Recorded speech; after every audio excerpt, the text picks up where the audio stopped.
It's running it for to live stream.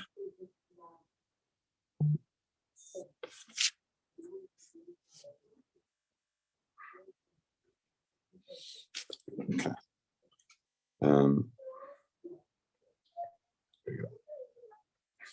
Okay. So, morning. What I want to do is I want to just try and unpack this concept of tzaraat a little bit more, because it's so complicated and we don't always understand it, and everybody has got a different understanding and different take on it.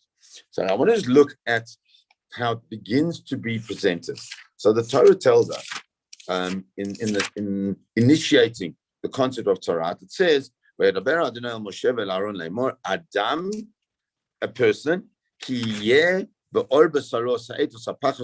all these different types of afflictions, which interestingly enough is in the art scroll, it doesn't translate them, it just calls them sa'et, which I think is quite telling in itself, that they don't really have translation, they're just different types of sores.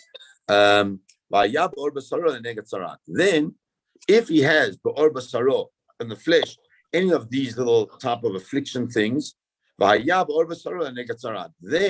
it will be on his flesh as a negat tzarat, as this tzarat,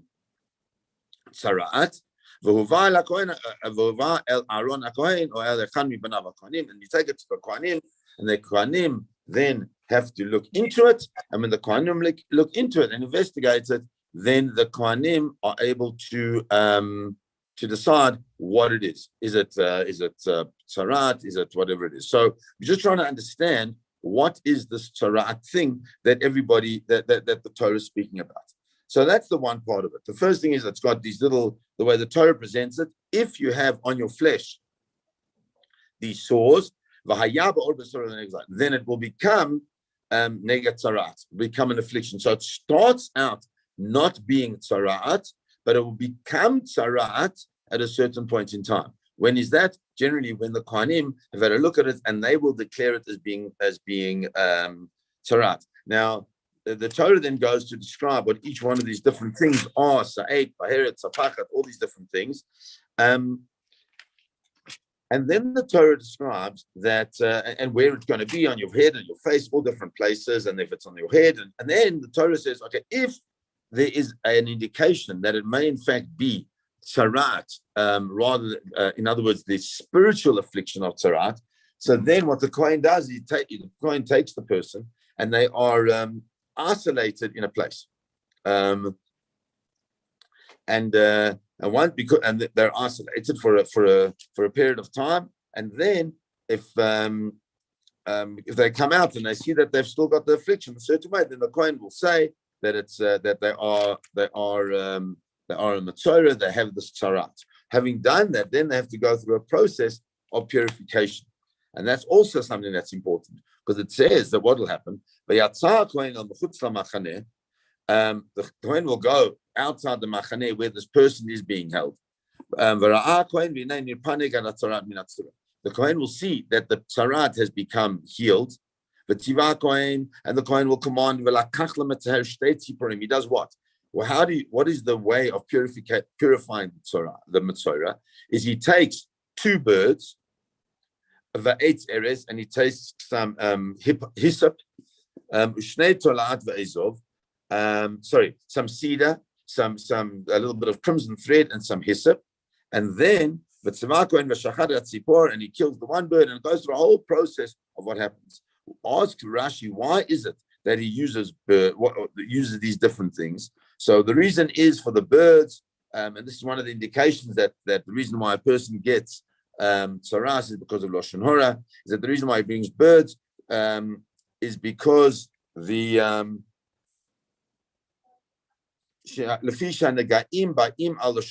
because the Nagaim come because of Lashon Hora. That's one of the opinions in the Gemara.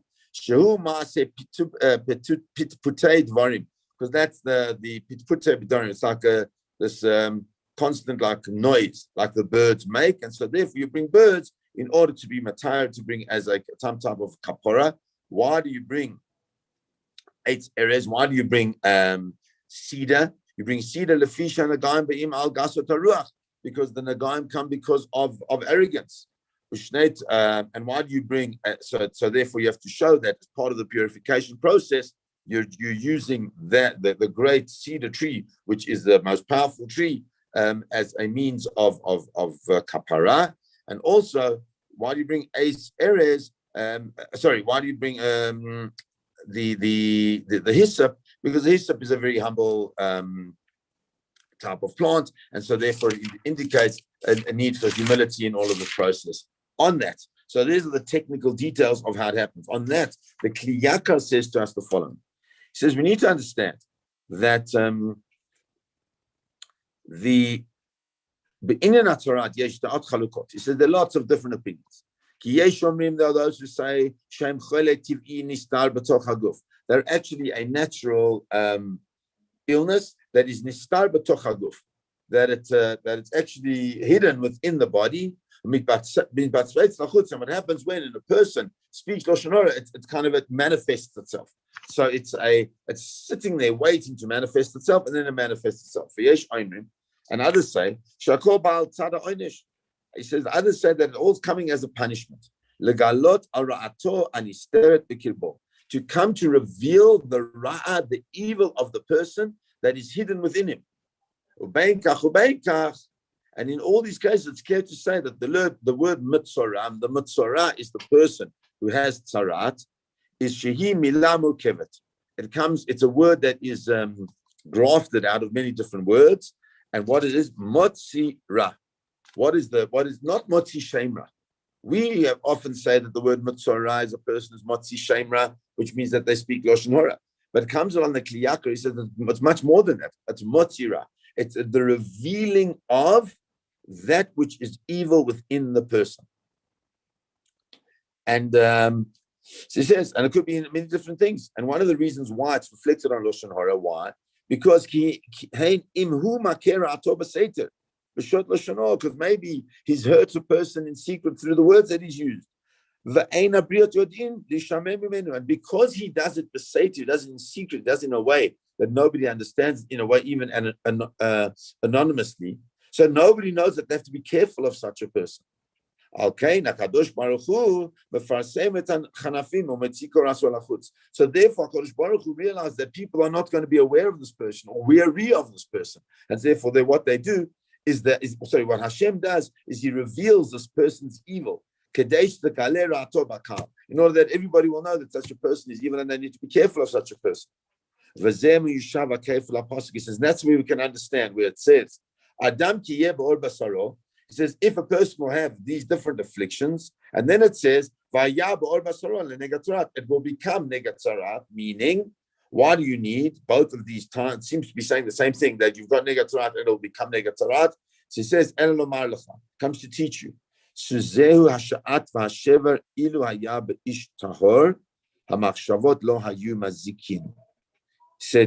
says, because if the person was a good person, and he was a person who's tahor, then those afflictions that he gets would not become ones that damage him. People get ill, people get diseases. That's the thing that happens. We're living in a world where there's diseases and we've got medicines and people get sick. There's nothing wrong with getting sick. Getting sick is not the revealing of a thing that a person has done bad. The Gemara even tells us that everything is in the hands of heaven, except for tzinim and pachim. Tzinim and pachim is like colds and flu. If a person doesn't take care of themselves, you can't say, well, Hashem's given me flu. That's not what it's supposed to. You get flu, and I'm not talking about COVID, I'm talking about flu, right? That's the normal flu. You get sick because you don't take care of yourself. So if a person who just gets sick because whatever reason, they're a little bit run down, so that kind of illness is not included in this, but it starts looking like a normal illness. Those things are easy to fix. You get some creams, you get to do whatever you have to. But when it sits on the skin of a person who is a sinner, a person who's evil, a person who needs to have his or her negative trait revealed, it becomes negatzarat. And he says that way from there we can understand that really, whilst the Gemara discusses different, there's some places where it speaks about 10 reasons for Tzarat, some places speaks about 3 places. We saw here from the Rashi, speaks about 3. And those 3 are the following, right? That firstly, Lashon Hara. Rashi says that the reason we brought the birds is because of Lashon Hara. The second one is because of Gasod Ruach. Gasod Ruach is this arrogance that we spoke about. And the third one is what he called Tzarot Ha'ayin. Tzarot Ha'ayin, the Kli Yakar, tries to understand. Tzarot Ha'ayin means that you have like you have negative eyes. You don't care about other people's property, about other people's things. So he says, what does it mean? They have very different ways of understanding. The first one is Chemdat HaMamon. The first one is that a person desires money, a great desire for wealth, for money, for materialism. That's one thing that one gets tzaraat from. And how does that manifest itself? It manifests itself in theft. If a person has such a desire for money, no matter how much they have, they always want more, and therefore they always find a way in order to steal things. And he therefore says, the Kli Yakar, that the result of Chemdat HaMamon is that one of the ways that the Kohen has to check is that he has to open up the house. Ufandu et habayit, he has to open up the home. Why does he do that? Why? Because v'tanahu kanas mamon she'enu shelo, because this person has brought into his home money, material things that are not his. Therefore, Yavo HaKohen v'yefazer mamano. What does the Kohen do? He opens up the home. He reveals everything. V'gimel eilu mokaram echad.